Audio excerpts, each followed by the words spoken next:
Hey y'all, so I'm back with a recap of everything you need to know about week 1 of the Diddy trial. Here's a quote.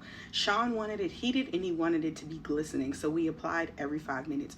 When she's talking about the application, she's talking about that baby oil. Remember when they busted into his house back in September 2024 and they found over 1,000 bottles of baby oil? That's what they're talking about.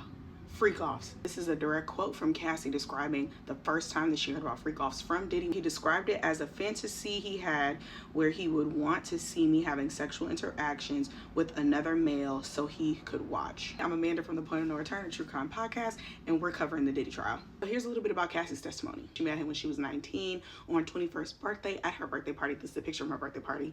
She actually kissed him for the first time. Well, he kissed her and it was an unwanted kiss. She said that she actually went to the bathroom to cry about it after it happened. At the time, she had a boyfriend. This is her boyfriend right here, Ryan Leslie, who was also her manager at the time.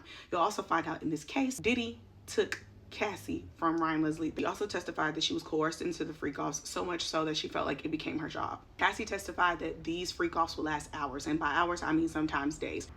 Witness number 2, who was Daniel Phillip, corroborated Cassie's story by also giving his account of freak-offs. He said that he would hook up with Cassie and that Diddy would sit in the corner doing what he did. One thing that Cassie did debunk that a lot of people have said was that the baby oil was laced with drugs. It was not. Cassie also identified at least 13 men that she participated in freak-offs with Diddy. Defense presented a lot of text messages and emails between Cassie and Diddy, and some of them where Cassie actually initiated the freak-off. Here's some quotes to back that up. She wrote him and said, "I'm always ready for a freak-off. I love our freak-offs when we both want it." She also testified not minding that freak-offs were happening initially, but after a while, it just became to be too much. Diddy actually OD'd at the Playboy Mansion in 2012. What happened at the Intercontinental in 2016 when they got into this altercation. This happened, Cassie said, as she was trying to leave a freak-off.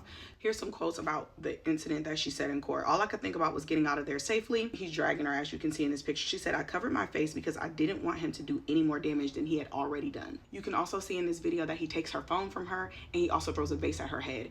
Hotel security guard Israel Flores, which was witness number 1, also testified that when he came to the aftermath of this incident, that Diddy tried to bribe him with money. In August of 2018, they officially broke up. Soon thereafter, they met up for dinner to have a closure conversation. He offered to take her home. Upon him taking her home, he actually raped her at her house on the living room floor. By this time, she's starting to date her now husband, Alex Fine, which Diddy was also pissed about because Diddy hired Alex to be Cassie's trainer. Final witness was Don Richard of Danity Kane. She testified that she saw Diddy abusing Cassie multiple times. I know that I've said a lot and I still haven't said everything. I also have a new podcast episode that will be dropping with all of the week 1 goodies from the Point of No Return with Amanda and Michelai.